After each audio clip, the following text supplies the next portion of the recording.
우리가 성경 창세기 1장 26절에 보면은 하나님이 사람을 창조하실 때 하나님의 형상과 하나님의 모양으로 창조하셨다고 했습니다.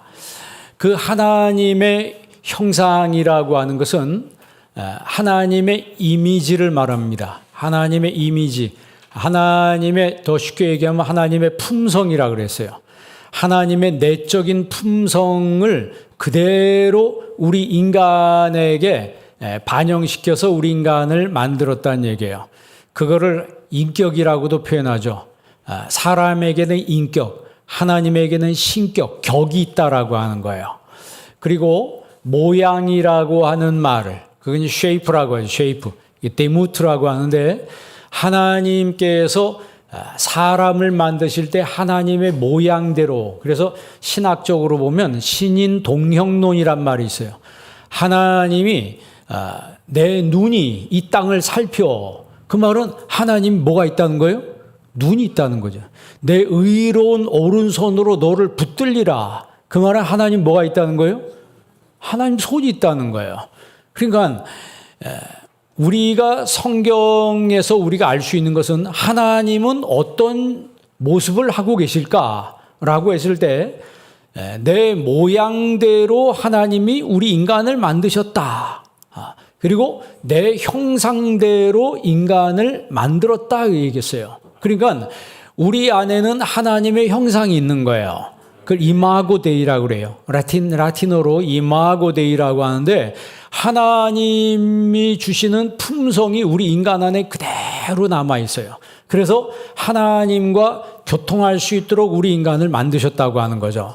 아무리 개가 친하고 꼬리를 치고 인간하고 친해도 영혼을 교류할 수 있는 존재는 아닙니다.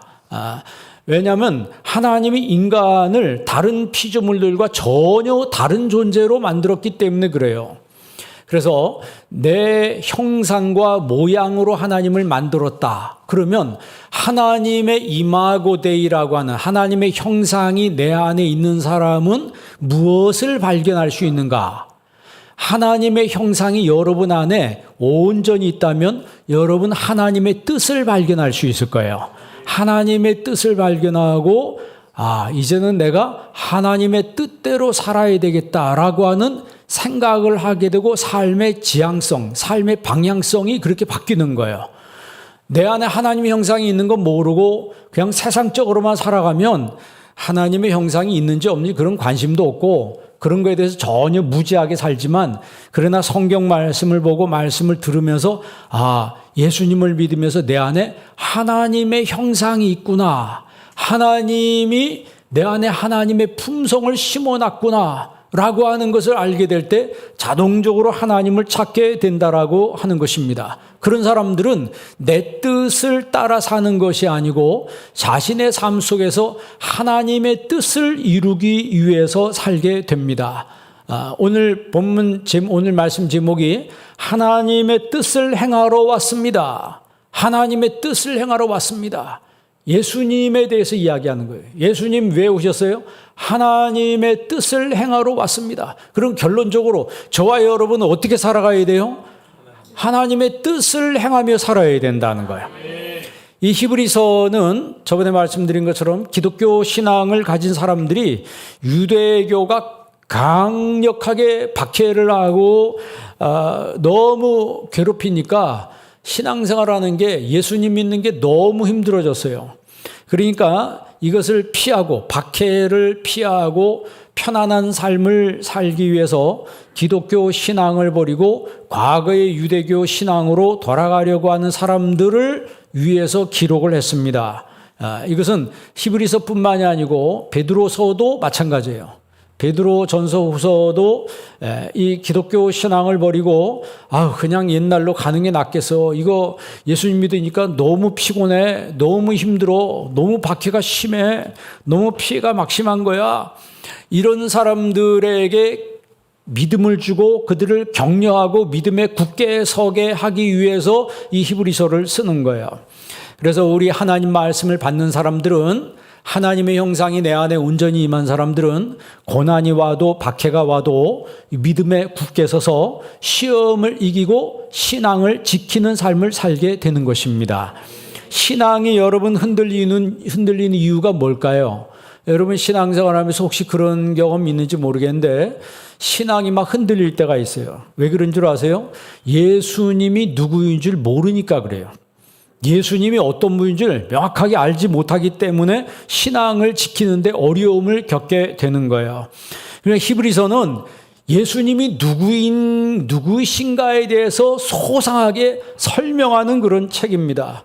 히브리서는 편지가 아니라 그랬어요. 이건 히브리서는 편지가 아니고 하나의 교리서입니다.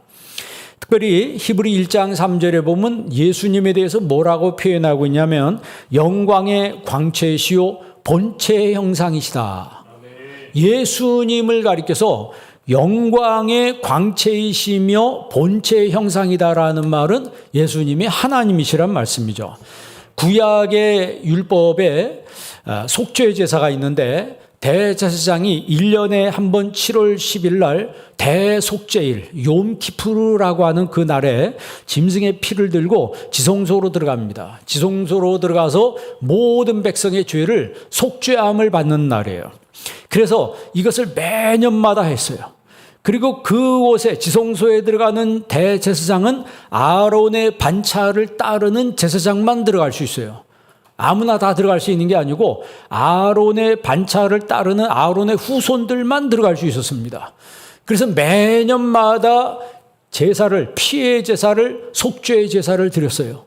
그런데 하나님은 이제 아론의 반차가 아닌 멜기세덱의 반차를 따르는 다른 제사장을 세울 필요가 있으니 그 아론의 제사장, 육신의 대제사장의 반차가 아닌 전혀 다른 멜기세덱의 반차를 따른 한 제사장을 세울 필요가 있었으니 이 대제사장이 누구냐면 바로 예수 그리스도시라는 얘기예요. 그러니까 우리가 생각할 때는 아론이 계속 해왔잖아. 그런데 거기서 매년마다 피를 흘려야 됐어요. 매년마다 해야 되는데 하나님이 멜기세덱의 반차를 따르는, 그럼 멜기세덱이 누구예요? 멜기세덱이 그는 의의 왕이라 그랬죠. 살렘 왕이라 그랬어요. 시작도 없고 끝도 없는 분이라 그랬어요. 그가 의미하는 바는 뭐예요? 하나님이시라는 얘기예요. 아브라함이 11조를 누구에게 바쳤습니까? 멜기세덱에게 바쳤습니다. 11조를 받는 분이 누구예요? 바로 그분이시거든요. 그러니까 아론의 반차가 아닌, 육체의 반차가 아닌 멜기세덱의 반차를 따르는 의의 왕이요 살렘 왕으로 시작도 끝도 없는 그분의 반차를 따르는, 그분의 계보를 따라오신 분이 바로 예수 그리스도시다. 그분이 오셔서 단번에 한 번에 영원한 속죄를 이루셨다 그랬어요. 그게 바로 십자가입니다. 그래서 십자가에 달리신 예수 그리스도를 믿으면 구원을 받는 거예요. 그래서 여러분 신앙생활 할 때 가장 기본적인 거 예수 믿고 구원받으시기 바랍니다. 이거 확실하게 해놔야 돼요. 예수 믿고 구원을 받아야 합니다. 교회 다닌다고 구원받는 게 아니고 예수님을 믿어야 구원을 받는 거예요. 그래서 여러분 예수님 마음속에 온전히 믿은 그 사람은 자신의 삶 속에서 하나님의 뜻을 발견하게 되는 거예요. 그전까지는 내 뜻대로 살았지만, 내 욕심을 이루기 위해서, 내 소원을 이루기 위해 살았지만, 그러나 구원받은 사람들, 멜기세덱의 반차를 통해서 오신 예수 그리스도를 만나고 그분을 통해서 구원받은 사람들은 이제 내 뜻을 내려놓고 하나님의 뜻을 이루는 삶을 살게 되는 것입니다. 당시는, 성경이 기록될 당시는 천사 숭배하는 그런 환경이었어요. 천사를 흠모하고 천사를 숭배하고. 여러분 고대 이 벽화를 보면 누구 그림이 있어요? 천사의 그림이 있어요. 동상도 무슨 동상이에요? 천사의 동상이 있어요. 그 천사에 대해서 히브리서에는 뭐라고 기록하고 쓰였냐면 천사는 섬김의 대상이 아니고 천사는 하나의 사역자다 그랬어요. 그래서 히브리서 1장 14절에도 보면 천사는 믿음의 후사들을 섬길 사역자들이라 그랬어요. 그 사역자를 레이트로고스라 그래요. 그 이제 사역자인데 일꾼이라는 표현입니다. 제가 일꾼에 대해서 설교할 때 우리나라 말로는 일꾼이지만 원문 성경이 여러 가지로 나와 있다고 그랬어요. 레이트로고스란 말도 있고 휘페르데스란 말도 있고 디아코노스란 말도 있고, 그런데 이제 디아코노스란 말이 제일 많이 나와 있죠. 그 디아코노스란 말이 일꾼이란 말입니다. 그 디아코니아가 봉사예요. 같은 어근입니다. 거기 영어에서나 영어가 이제 디컨, 영어의 집사를 디컨이라고 그러죠. 그 헬라어에서 나온 말이에요. 이제 일꾼이다 이 말이에요. 그러니까 천사는 일꾼이긴 일꾼인데 레이트로고스란 말은 법적으로 파송된 일꾼이란 거예요. 그러니까 자기 마음대로 일하는 일꾼이 아니고 지시를 받아서 일하는 일꾼이란 얘기예요. 여러분, 천사가 수태고지를 하죠. 마노아의 집에 가서 내가 아들을 낳을 것이다. 아들을 낳을, 삼손이 태어날 것이라고 하는 수태고지를 하는 것은 천사가 자기 마음대로 그냥 마노아의 집에 찾아가서 아들 낳을 거야 이렇게 말한 게 아니고 하나님이 시킨 대로 파송받아서 하나님의 말씀을 그대로 가서 전해주는 거예요. 세례 요한이 태어날 때도 천사가 가서 수태고지를 합니다. 예수님이 태어나실 때에도 가브리엘 천사가 마리아에게 가서 수태고지를 해요. 내게 아들이 있을 것이다 라고 하는 것은 천사가 자기가 생각해서 자기 마음대로 가서 하는 게 아니고 하나님의 명령을 따라서 가서 마리아에게 너에게 아들이 있을 것이다. 이것은 성령으로 된 것이다 라고 이야기를 해줘요. 그러니까 천사는 하나의 심부름꾼이다 이 말이에요. 그런데 히브리서 1장 14절에 보면 천사들은 구원 얻을 후사들을 섬기라고 보내심을 받은 존재라는 거죠. 구원 얻을 후사는 저와 여러분이에요. 여러분을 섬기라고 보낸 존재가 바로 천사예요. 천사는 지금도 있습니다. 마귀도 있고 귀신도 있고 우리 눈에 보이지 않지만 그런 영적인 존재가 있어요. 그러니까 악한 영적인 존재가 있고 선한 영적인 존재가 있어요. 이런 영적인 세계가 우리에게 있습니다. 안 믿는 사람들은 그거에 대해서 관심이 없어요. 그러나 실제로 그런 일을 다 겪게 되고 당하게 되죠. 왜냐하면 마귀와 그 귀신들의 세력이 그들을 공격할 때 어떻게 할 수 없으니까 막 점쟁이 찾아가고 무당 찾아가고 그러는 거예요.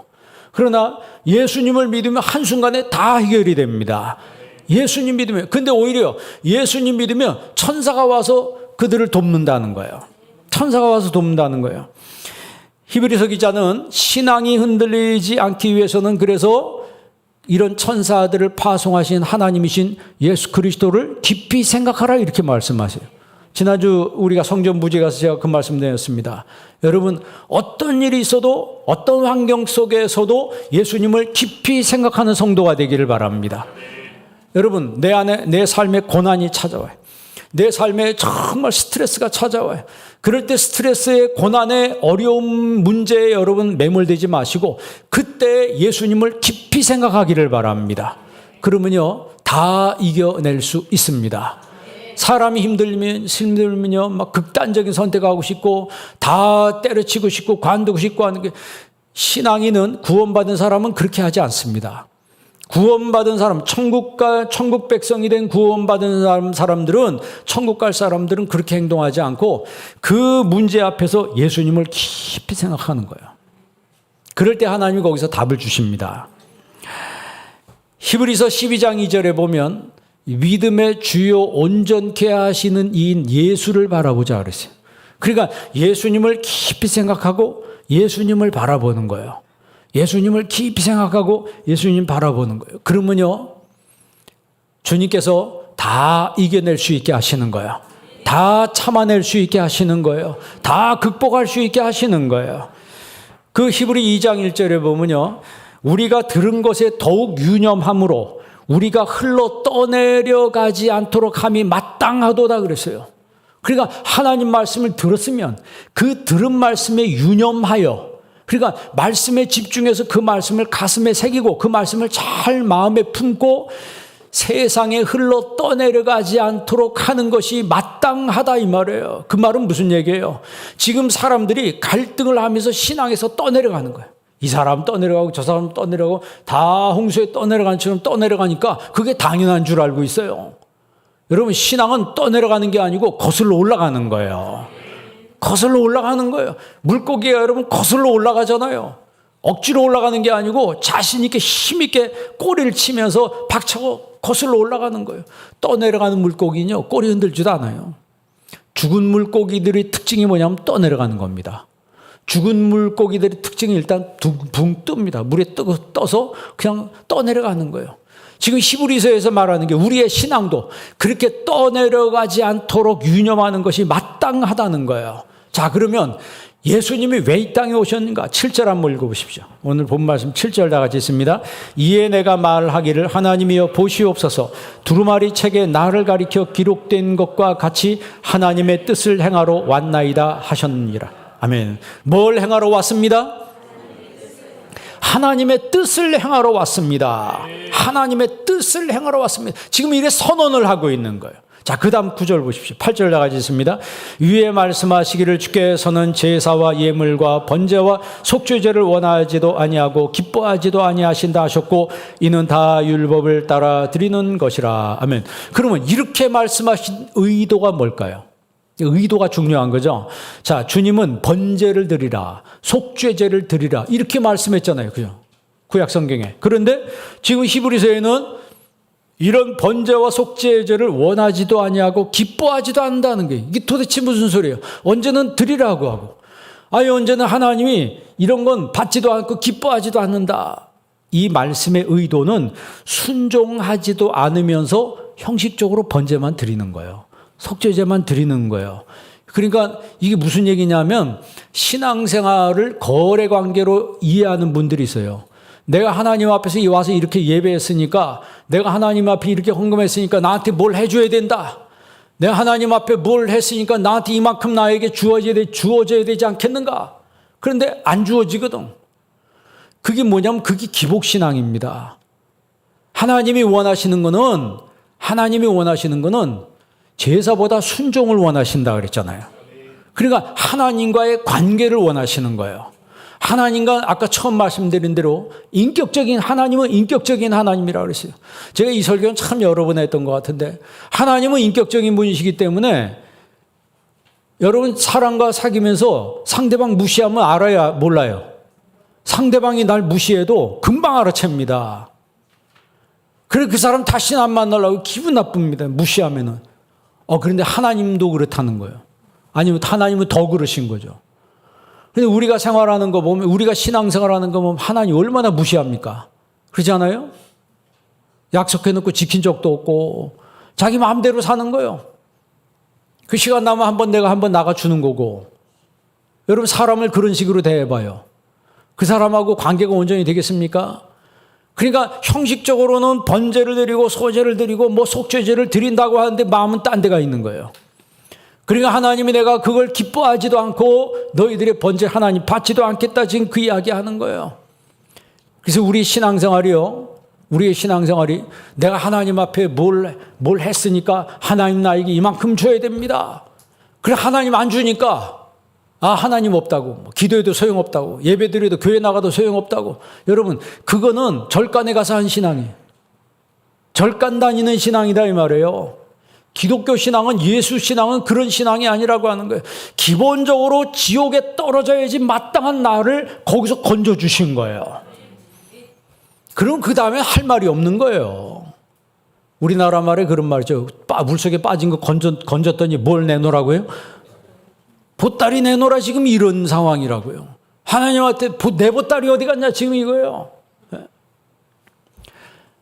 히브리서 기자가 이야기하는 것 쉽게 말하면 지금 히브리서 읽은 10장 8절에 제사와 예물과 번제와 속죄제는 원하지도 아니하고 기뻐하지도 아니하신다 하셨고, 그 말은 하나님의 의도를 우리가 바로 알아야 된다는 거죠. 하나님의 의도는 저와 여러분의 인격적인 내면의 관계를 원하시는 거예요. 그래서 여러분 예배 나올 때마다 참 감사한 마음으로, 나 같은 죄인 구원해 주신 게 얼마나 감사해요.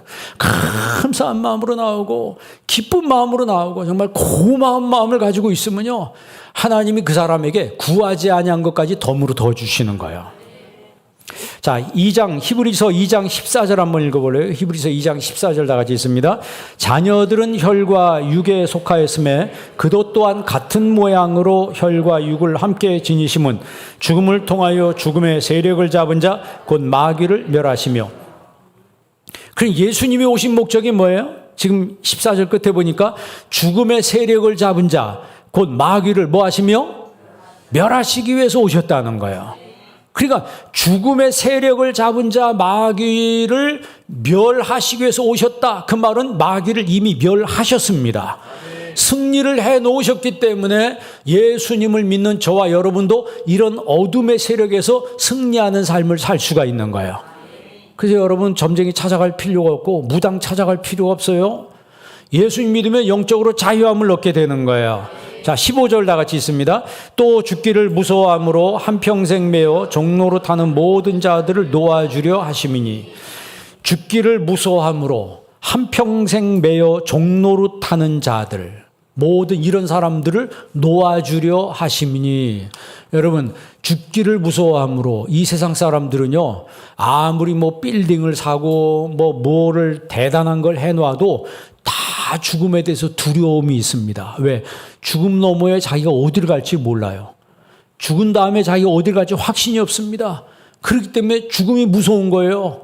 우리는 여러분 공술의 공수거란 말이 있죠. 빈손으로 왔으니 뭐로 간다? 빈손으로 간다. 내가 아무리 빌딩 몇 채를 사놓고 땅을 수만 평 가지고 있다, 수십만 평 가지고 있다 할지라도 공수거로 가는 거예요. 그런데 성경은 그렇게 말하지 않습니다. 예수님 믿는 사람들은 하늘나라에 상이 있다는 거예요. 그것은 어디서 쌓아놓냐면 이 땅에서 쌓아놓는 거예요. 땅에서 하늘로 보내는 겁니다. 땅에서 하늘로 보내는 거예요. 그래서 모세가 상 주심을 바라봤다는 것은 모세가 영안이 열려서 하늘나라에 상이 있다는 걸 믿은 겁니다. 여러분도 하늘나라 갔을 때 상 받는 여러분 되기를 바랍니다. 멸류관의 주인공이 되자 이 말이에요. 그런데 죽기를 무서워 한평생 매어 종로로 타는 이런 사람들이 있다는 거예요.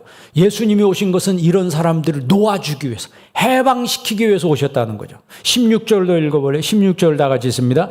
이는 확실히 천사들을 붙들어 주려 하심이 아니요 오직 아브라함의 자손을 붙들어 주려 하심이라. 천사들을 붙들어 주려 함이 아니라 그랬어요. 아까 말씀드린 것처럼 천사들은 하나님의 사역자들이에요. 섬김의 대상이 아니고 우리 믿는 사람들을 도우라고 보내신 하나님의 일꾼들입니다. 그러면 천사들을 붙들어 주려 하심이 아니요 아브라함의 자손들을 붙들어 주려 하심이라 그랬어요. 누가 아브라함의 자손이에요? 갈라디아서 3장, 시간이 없으니까 못 찾아보는데 갈라디아서 3장에 보면 예수님을 믿는 우리가 아브라함의 자손이라 그랬어요. 육신적 이스라엘이 참 이스라엘이 아니고 영적인 이스라엘이 참 이스라엘이라고 했습니다. 그러니까 예수 그리스도를 믿으면 우리가 아브라함과 함께 복을 받느니라 그랬어요. 아브라함이 받았던 복을 우리들도 받는다라고 하는 거예요. 지금 너희가 저기서 이 본문에서 말씀하신 말씀 바로 그 얘기입니다. 천사들을 붙들어 주려 함이 아니요 아브라함의 자손을 붙들어 주려 함이 아니요 아브라함의 자손을 붙들어 주시기 위해서 오셨다는 거예요. 그래서 여러분 그리스도인들은 우리 믿는 도리의 사도이시며 대제사장이신 예수님을 깊이 생각하는 삶을 살아야 합니다. 근데 이런 삶을 살지 못하면은 하나님으로부터 끊어진 삶을 살아. 아포리아 상태라고 그래요. 철학적인 용어로 아포리아라고 그래요. 다리가 끊어진 거예요. 길이 끊어진 거예요. 그러니까 하나님 앞에 가고는 싶은데 마음은 있는데 안 따라주는 거예요. 교회도 못 가고 예배도 못 드리고 그냥 마음만 있는 거예요. 그러니까 하나님과 단절된 상태, 이 상태를 아포리아 상태라고 그래요. 또 하나는 사실은 교회에 나와 있는 하나님 앞에 와 있는데 마음은 애굽에 가 있어요. 이스라엘 백성들이 그렇습니다. 이스라엘 백성들이 광야 생활을 계속하면서 마음은 어디가 있어요? 마음은 애굽에 가 있는 거예요. 애굽에 그때가 좋았는데 거기서 자기들이 고기도 마음대로 먹고 과일도 마음대로 먹고 정력제도 마음대로 먹었다. 우리는 이게 뭐냐? 하나님 매일매일 내려주신 만나를 향해서 뭐라고 얘기했어요? 이 박한 식물을 이제 우리가 싫어하노라. 이제 막 실증 났다는 거예요. 여러분, 지금 여기도 광야에서 그들이 원망했던 것처럼 지금 저와 여러분이 사는 이 세상도 광야 세상입니다. 그들이 광야 40년을 끝나고 젖과 꿀이 흐르는 가나안 땅에 들어간 것처럼 저와 여러분도 광야 생활을 끝나고 천국에 들어가게 될 거예요. 자, 그런데 생각해 보십시오. 애굽에서 나온 1세대가 몇 명이에요? 장정만 60만 명이에요. 그런데 몇 명 가나안 땅에 들어갔어요? 2명. 2명 들어갔습니다. 나머지 그 가나안 땅에 들어간 사람들은 광야에서 태어난 2세대들이에요. 1세대들은 장정만 60만 명이 나왔는데 여러분, 천국은 아무나 가는 데가 아닙니다. 뭐 생각 없이 덜 떨어진 상태로 와가지고 그냥 뭐 하나님 있는지 없는지 그냥 앉아가지고 있다, 그런 상태에 있는 사람이 뭐 하나님 너를 천국으로 인도하신다, 그런 건 없어요. 명확하게 내 영혼, 내 인격적으로 예수님을 나의 주인으로 모셔드릴 때 그 사람이 구원받게 되는 거예요. 거듭난 사람, born-again 크리스찬이 천국 가는 거지 교회 다닌다고 천국 가는 거 아니라고 그랬어요. 그래서 여러분, 기본적인 걸 먼저 분명하게 해놔야 합니다. 성경이 분명히 말씀하는 것은 이 세상은 잠깐 보이다가 없어지는 안개와 같다 그랬어요. 뭐 제가 종종 얘기합니다. 제가 환갑이 넘었는데 제가 이렇게 빨리 인생이 가리라고는 생각을 못했습니다. 그런데 가만 생각해보면 갈 날이 멀지 않은 것 같아. 네? 갈 날이 멀지 않은 것 같아요. 훅 갑니다. 훅 가요. 그리고 세상은 훅 가는데 여러분, 기왕 가면 다 천국 갈 수 있기를 바랍니다. 제가 무슨 설교를 하겠습니까? 무슨 설교를 다 준비했고 한들 성도님들이 그걸 받아서 정말 그거 실천하고 그 말씀대로 살아야 되는데 제가 무슨 뭐 아름다운 말을 전하겠어요? 뭘 전하겠어요? 가장 중요한 것은 예수 믿고 구원받아야 된다는 거예요. 지금 히브리서에도 이야기하는 게 바로 그 말씀입니다. 아니, 교회는 열심히 다니는데 천국 못 가. 그것처럼 슬픈 일이 어디 있겠습니까? 그것처럼 슬픈 일이 어디 있어요? 우리는 이 땅에서 잠깐 보이다가 없어지는 안개와 같은 인생 살다가 천국에서 영원히 살아야 되는 거예요. 진짜 저와 여러분의 삶의 시작은 천국에서 시작되는 거예요. 여러분, 하나님이 약속하신 젖과 꿀이 오르는 가나안 땅이 세상 말로 말하면 그게 본 게임이에요. 그게 본 게임입니다. 광야는 뭐예요? 광야는 맛보기예요. 광야는 모델하우스입니다. 영적인 가나안 땅, 천국이 저와 여러분이 가서 살아야 될 진짜 세상이라고 하는 거예요. 그런데 히브리서 기자가 이야기하는 것은 신자들의 마음이 미혹돼요. 하나님의 안식에 들어가지 못했다, 그 얘기를 합니다. 히브리서 잘 보세요. 많은 신자들이, 많은 교회 다닌 사람들이, 그리스도인들이 미혹돼요. 세상에 미혹되고 세상의 영향을 받아서 살아계신 하나님에게서 떨어질까 조심하라. 히브리 3장에 이렇게 말씀하고 있어요. 그래서 너희가 죄의 유혹으로 완고하게 되지 않도록 조심해라. 죄의 유혹으로 완고하게, 마음이 완고하다는 말은 강팍하다는 말이에요. 마음이 나도 모르는 사이에 강팍해지고 딱딱해지고, 여러분, 딱딱해진 마음속에 하나님 말씀이 들어가겠습니까? 길바닥같이 탁탁해진 마음속에 씨가 뿌려지면 종자 씨를 뿌린들 거기서 싹이 날 수가 있겠습니까? 구약의 이스라엘은 하나님의 안식의 약속을 받고서도 그 안식에 들어가지 못했다라고 했어요. 왜? 그것은 그들이 믿음을 결부시키지 않았기 때문에.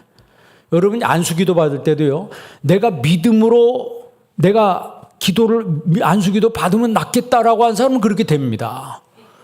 그런데 생각 없이 그냥 돼도 안 돼도 그만, 이런 갈급함이 없는 사람은요, 아무런 일도 일어나지 않습니다. 예수님도 뭐라 그랬어요? 내 믿음대로 되리라 그랬어요.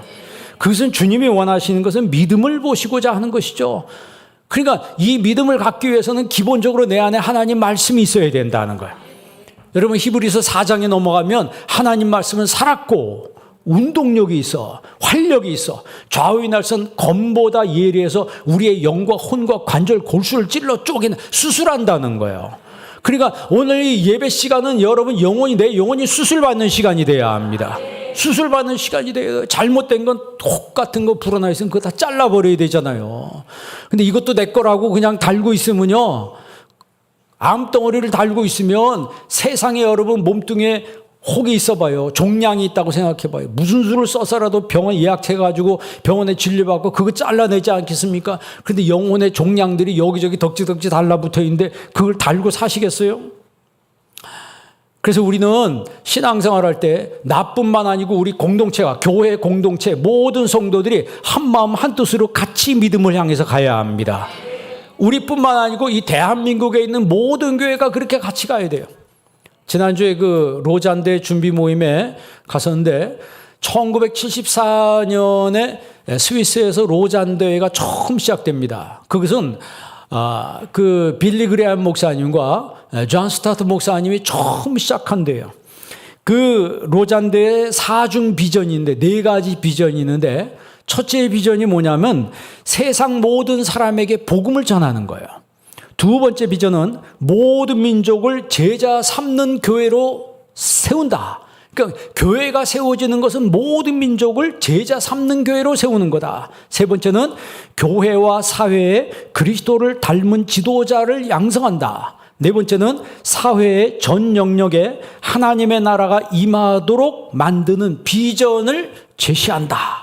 이 4가지 비전으로 이 로잔대회가 열려요. 그래서 내년 9월 22일부터 28일까지 송도 컨벤션 센터에서 전 세계에서 한 약 15,000명 정도, 15,000명 정도가 그 대회에 참여하게 될 겁니다. 그 준비 모임이 지난주에 처음 열렸어요. 그래서 우리 교단 대표로 제가 가서 그 모임에 참여했는데 정말 기도하면서 이제는 나뿐만 아니고 우리 모든 교회 공동체가, 우리 교회뿐만 아니고 한국의 모든 교회 공동체가, 이제는 한국뿐만 아니고 전 세계에 있는 모든 교회 공동체가 이 4가지 비전을 향해서 우리가 기도해야 된다. 하나가 돼야 된다 이 말이에요. 그래서 내년 1월부터 이제 어떤 이런 걸 제시하더라고요. 사도행전을 한 해 동안 강의를 합시다. 우리 금요기도회 때 사도행전 보잖아요. 그러니까 뭐 사도행전 뭐 여러 번 들었을 거예요, 여러분들이. 그러나 다시 우리가 사도행전적인 삶을 살고 사도행전적인 역사를 교회가 이뤄가기 위해서 우리가 같이 하나가 되어야 된다. 여러분 히브리서 10장 9절 한번 보시기 바랍니다. 히브리서 10장 9절 다 같이 한번 읽습니다. 그 후에 말씀하시기를 보시옵소서 내가 하나님의 뜻을 행하러 왔나이다 하셨으니 그 첫째 것을 폐하심은 둘째 것을 세우려 하십니다. 아멘. 7절에도 하나님의 뜻을 행하러 왔습니다. 9절에도 하나님의 뜻을 행하러 왔습니다. 우리가 여러분 왜 하나님 말씀에 집중해야 되고 왜 교회가 하나가 돼야 되고 세계에 있는 모든 교회가 왜 한 가지 비전으로 나아가야 되는가? 그것은 결론은 하나입니다. 누구의 뜻을? 하나님의 뜻을 행하기 위하여.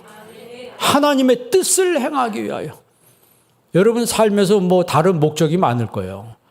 뭐 집안에 어떤 소원이 있고 직장에서 내가 바라는 것이 있고 사업에서 내가 바라는 것이 있는데 그러나 그것보다 너희는 먼저 하나님의 나라와 하나님의 의를 구하라고 했습니다.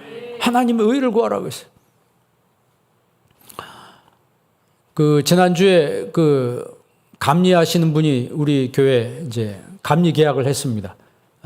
그분도 장로님이시더라고요. 이국종 장로님이래요. 이국종 어서 많이 들어보지 않았어요?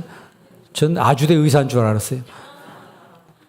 그런데 이제 그 안양에 있는 그 교회, 평촌에 있는 교회 장로님인데 청년 때부터 집사로 그 교회에서 컸더라고요. 그분은 자기가 사업하고 이 건축업을 하면서도 한 번도 주일을 빼먹지 않았다는 거예요. 그리고 자기 뭔 일 있으면 항상 예배 시간, 타임테이블을 예배 중심으로 짜놨다는 거예요. 수예배 참석해야지, 금요기도에 가야지, 모든 걸 예배 중심으로. 그 장로님 뭐 하나님이 복을 안 주실 수가 없죠. 청년 때부터 그렇게, 그리고 목사님 얼굴 보면 목사님 오늘 화난 얼굴인지 오늘 기분 좋은 건지 얼굴 보면 금방 알아챈다는 거예요. 왜냐하면 수십 년 동안 같이 있었으니까. 그 교회 재정도 본다 그래요. 재정 보면서 사회에 나가서 건축업을 하는데 하나님께서 정말 형통하도록 역사하시는 거예요. 그것은 뭐예요? 세상의 형통이 먼저가 아니고 하나님의 뜻을 먼저 이루는 삶을 산다는 거죠. 그랬을 때 하나님께서 그의 하는 모든 범사도 하나님 복을 내려 주시는 거예요. 자, 히브리 8장 6절 한번 읽어볼래요? 히브리서 8장 6절 나가지 있습니다. 그러나 이제 그는 더 아름다운 직분을 얻으셨으니 그는 더 좋은 약속으로 세우신 더 좋은 언약의 중보자시라. 아멘. 여기서 더라는 글씨가 몇 개 나옵니까? 지금 읽은 말씀이에요. 몇 번? 3번 나와요. 더 아름다운 직분. 잘 들으세요. 더 아름다운 직분. 이 직분이란 말이 아까 얘기한 대로 레이트루고스예요. 더 아름다운 일꾼이라는 거예요. 그러니까 이 레이트루고스라고 하는 일꾼은 자기 마음대로 하는 게 아니고 하나님이 시키는 대로 하는 그런 일꾼이에요. 법적 효력이 나타나는 그런 일꾼이라는 거죠. 그런데 이것을 아름답다고 하는 거예요. 그러니까 교회에서 내가 어떤 직분을 받아서 열심히 섬기고 하는 이런 사람들을 하나님은 그 사람이 아름다운 직분을 가진 사람이라는 거예요. 세상 사람들은 뭘 할 일 없어서 교회가 있다고 생각하죠. 그러나 영적으로 천국에서 보면 이 사람은 아름다운 직분을 가진 거라는 거예요. 두 번째는 더 좋은 약속이라고 하죠. 여기서 약속이라고 하는 것은 법적 효력을 발생하는 약속이에요. 점심 약속 정도가 아닙니다. 그런 약속이 아니고 에판겔리아라고 하는 것은 법적 효력을 발생하는 약속. 다시 말하면 계약서를 쓰는 거예요. 계약서, 여기서 말하는 더 좋은 약속이라고 하는 것은 계약서에 도장을 찍는 것과 같은 약속이라고 하는 거예요. 여러분이 만약에 빌딩을 산다, 아파트를 산다 그러면 뭘 써요? 계약서를 쓰고 거기다 뭘 찍어요? 도장을 찍어요. 그럼 누구 거예요? 내 거라고. 아직 그 집에 들어가지 않았지만 내 겁니다. 아직 그 빌딩에 들어가지 않았지만 그건 내 거예요. 왜? 계약서에 도장을 찍었기 때문에. 그런 것처럼 우리가 천국에 아직 가지 않았지만 천국에서 받을 것에 대한 그 약속을 하나님이 하셨다라고 하는 거예요. 그게 더 좋은 약속, 에판겔리아라고 하는 그 약속이라고 하는 거예요. 세 번째는 더 좋은 언약의 중보자. 이 누구예요? 예수 그리스도시라고 하는 거죠. 그리고 예수님이 왜 오셨어요? 하나님의 뜻을 행하러 왔습니다. 그럼 하나님 뜻이 뭐예요? 십자가를 지는 거예요. 십자가를 지는 거예요. 예수님은 구원을 이루기 위해서 십자가상에서 테텔레스타이 다 이루었다라고 예수님이 십자가를 지셨습니다. 십자가 지실 때 마귀가 옆에서 방해하고 해방하고 제자들이 배신하고 하지만 중단하지 않았습니다. 여러분 신앙도 중단되지 않기를 바랍니다. 우리는 하나님의 뜻을 행해야 돼. 예수님이 하나님의 뜻을 행하기 위해서 오셨어요. 그 뜻은 십자가를 지는 거예요. 요한복음 6장 38절 한번 읽어볼래요? 요한복음 6장 38절부터 40절까지 있습니다. 내가 하늘에서 내려온 것은 내 뜻을 행하려 함이 아니요 나를 보내신 이의 뜻을 행하려 함이니라. 나를 보내신 이의 뜻은 내게 주신 자 중에 내가 하나도 잃어버리지 않고 마지막 날에 다시 살리는 이것이니라. 아멘. 내가 하늘에서 내려온 것은 예수님이 자신이 하늘에서 왔다는 걸 고지하고 있는 거예요. 내 뜻을 행하려 함이 아니요 나를 보내신 이의 뜻을 행하려 함이니라. 지금 이 요한복음에 있는 말씀과 히브리서에 있는 말씀은요 구약을 요약한 거예요. 구약을 요약한 거라고. 그래서 예수님이 오신 것은 하나님의 뜻을 행하러 왔습니다. 그래서 자신이 속죄의 제물이 되고 자신께서 화목제물이 되기 위해서. 그러면 왜 속죄 제물이 되고 화목 제물이 돼요? 저와 여러분을 구원해 주시기 위해서 그렇게 하셨다는 거죠. 그래서 예수님은 십자가 지는 거예요. 그런데 우리는요 십자가 지지도 않으면서 말만 많아요. 십자가 지지도 않으면서 말만 뭐가 어떻고 예수님 뭐라고 그랬어요? 나를 따라오리거든. 자기를 뭐하고? 자기를 부인한 사람이 뭐 그렇게 말이 많습니까? 그냥 묵묵하게 그냥 따라가면 되는 거예요. 뭘 지고? 자기 십자가 지고 자기를 부인하고 자기 십자가를 지고 예수님을 따라가는 것이 바로 예수님의 제자라고 하는 거예요. 여러분 이렇게 사시기를 바랍니다. 히브리 10장 10절 한번 읽어볼래요? 히브리서 10장 10절 나가지 있습니다. 이 뜻을 따라 예수 그리스도의 몸을 단번에 들이심으로 말미암아 우리가 거룩함을 얻었노라. 아멘.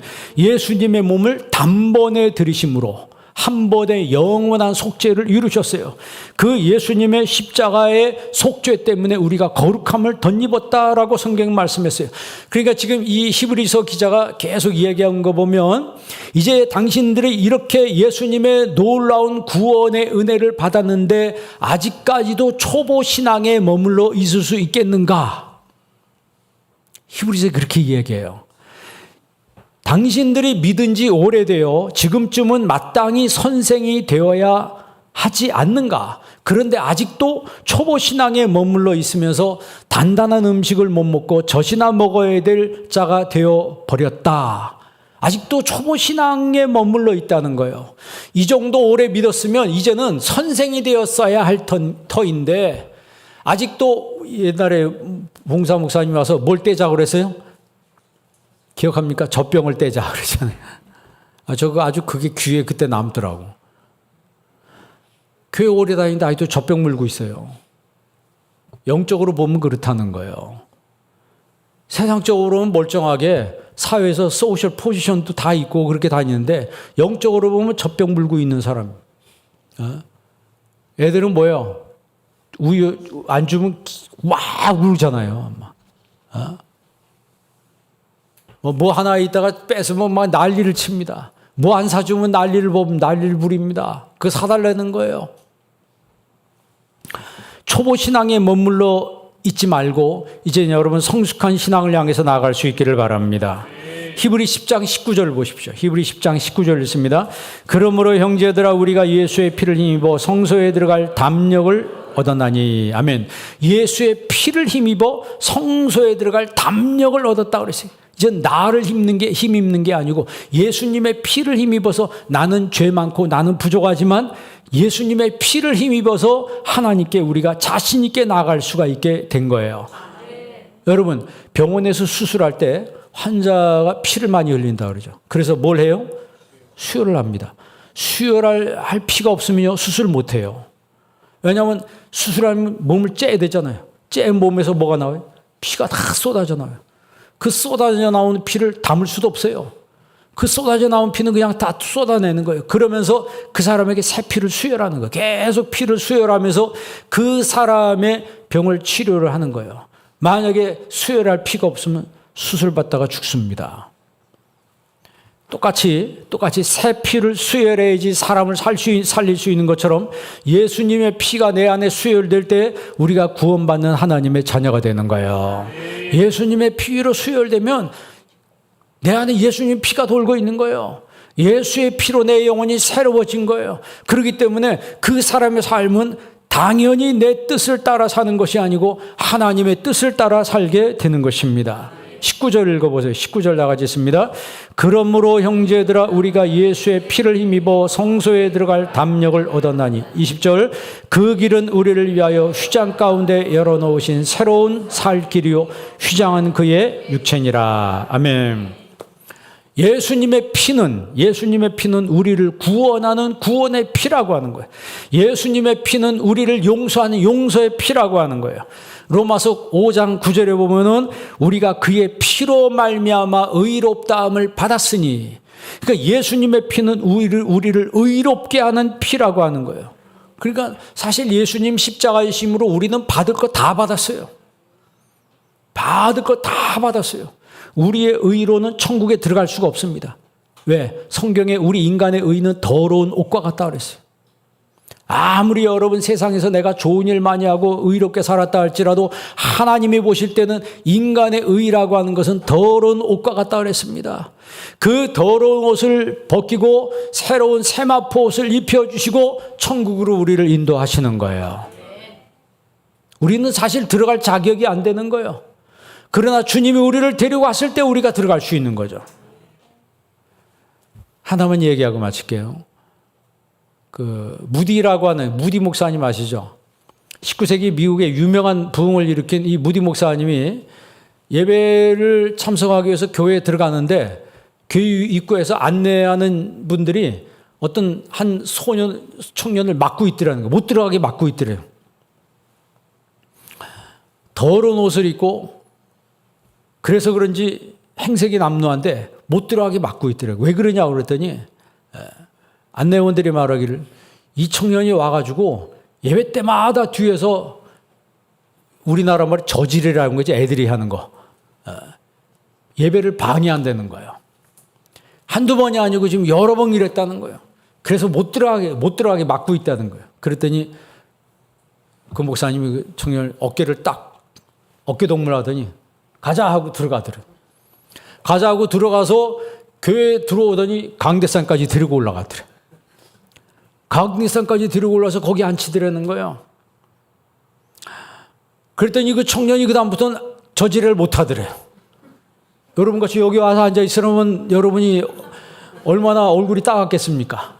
모든 사람이 다 나를 보고 있는 것 같고, 여러분 거기 앉아 있으니까 예배 시간에 스마트폰도 보고 주보도 검색을 하고 싶은 거 다 하는 거예요. 예배 시간에 졸고 싶어도 다 졸고. 그런데 여기 있으면 졸 수가 없어요. 사람들 얼굴 다 나를 보고 있으니까. 그 청년이 그 가만히 있더라는 거예요. 그래서 목사님이 그때 그랬다는 거예요. 우리는 여기 들어올 자격이 안 됩니다. 내가 이 청년을 데리고 왔기 때문에 여기까지 올라온 것처럼 우리는 천국에 들어갈 자격이 안 되는데 예수님이 나를 붙들고 가셨기 때문에 천국에 들어갈 수 있는 거예요. 그래서 그 설교에 그날 목사님, 그날 성도님들이 다 은혜를 받았다는 거예요. 사실 그 말은 맞습니다. 저와 여러분들은 사실 천국에 들어갈 자격이 안 되는 거예요. 우리는 다 비루한 존재들이고 다 남루한 존재들이에요. 그러나 예수님의 피의 그 공로를 힘입어서 우리가 들어갈 수 있는 거예요. 그 피의 공로를 아는 사람들이 이제는 내 뜻을 내려놓는 거예요. 내 뜻을 내려놓고 내 생각을 내려놓고 하나님의 뜻을 따라 사는 것을 기쁨으로 여기게 되는 거죠. 하나님도 예수님을 보내실 때 기쁨으로 그 아들을 보내시고 예수님도 뭐라고 말씀하세요? 하나님의 뜻을 행하러 왔나이다. 하나님의 뜻을 행하러 왔나이다. 왜? 하나님 보좌 우편에 앉는 것을 더 좋아하고 그걸 알기 때문에 십자가를 기쁨으로 지셨다라고 했어요. 그래서 우리는 이 마지막 때 우리의 믿는 도리를 굳게 잡아야 합니다. 믿는 도리라고 하는 것은 호몰로기아라고 해서 고백이에요. 여러분 신앙 고백 있잖아요. 그 고백 신앙을 여러분 굳게 붙드시기를 바랍니다. 10장 23절 한번 읽어보세요. 히브리서 10장 23절 읽습니다. 또 약속하신 이는 믿으시니 우리가 믿는 도리의 소망을 움직이지 말고 굳게 잡고. 여러분 믿는 도리를 굳게 잡으시기를 바랍니다. 두 번째는 이제 하나님 앞에 나와야 되는데 22절 다 같이 있습니다. 우리가 마음의 뿌림을 받아 악한 양심으로부터 벗어나고 몸은 맑은 물로 씻음을 받았으니 참마음과 온전한 믿음으로 하나님께 나아가자. 아멘. 참마음과 온전한 믿음으로 하나님께 나아가자, 이 말은 오늘 와서 이렇게 예배드리자라는 말보다는 여러분 삶의 예배가 있어야 된다는 거예요. 여러분 삶의 모든 순간순간이 예배가 되기를 바랍니다. 직장 다니는 분들은 그 직장에서 예배가 있어야 되고, 여러분 학교 다니든지 내가 집에 있든지 어느 곳에 있든지 여러분 삶의 예배를 드려야 된다는 거예요. 내가 있는 그곳이 바로 주님이 임재하는 곳이라고 한다면, 여러분 코람데오란 말을 많이 쓰잖아요. 누구 앞에 있다고요? 하나님 앞에 있는 거예요. 여러분 삶이 예배가 되기를 바랍니다. 그리고 마지막으로 24절 25절 다 같이 있습니다. 서로 돌아보아 사랑과 선행을 격려하며 모이기를 패하는 어떤 사람들의 습관과 같이 하지 말고 오직 권하여 그날이 가까움을 볼수록 더욱 그리하자. 아멘. 서로 돌아보아 사랑과 선행을 격려하며 서로 돌보는 삶을 살자, 이 말이에요. 예수 믿는 사람끼리 서로 여러분 케어하는 삶을 살아야 합니다. 남의 허물이 있어도 덮어주고 그들을 서로 정말 보듬고 같이 갈 수 있는 그런 사람이 되어야 된다. 그리고 모이기를 패하는 어떤 사람들의 습관과 같이 하지 말고, 여러분 이제부터는 모이기 힘쓰시기 바랍니다. 집에서 예배드리지 말고 온라인으로 예배하지 말고 이제는 하나님 앞에 와서 예배할지니라 그랬어요. 와서 내게 기도하면 모이기를 패하는 그런 사람들이 아니고 하나님 앞에 그 날이 될 때까지 모이기를 힘쓰는 교회가 되어야 합니다. 그런 교회를, 그런 성도들을 하나님이 기뻐하시는 거예요. 예수님은 하나님의 뜻을 행하기 위해서 오셨습니다. 여러분도 십자가를 지심으로 하나님의 뜻을 행하는 삶을 사는 거룩한 성도들이 되길 주의 이름으로 축원합니다. 기도하겠습니다. 좋으신 아버지 하나님, 이 시간에 저희들에게 하나님의 말씀 주심을 감사합니다. 주신 말씀에 도전받게 하여 주옵시고, 주신 말씀 신비에 새기게 하여 주옵시고, 예수님이 하나님의 뜻을 행하기 위해서 이 땅에 오신 것처럼 나의 남은 생에도 하나님의 뜻을 행하여 하나님께 영광 돌리는 삶을 살게 하여 주옵소서. 예수님의 이름으로 기도합니다. 아멘.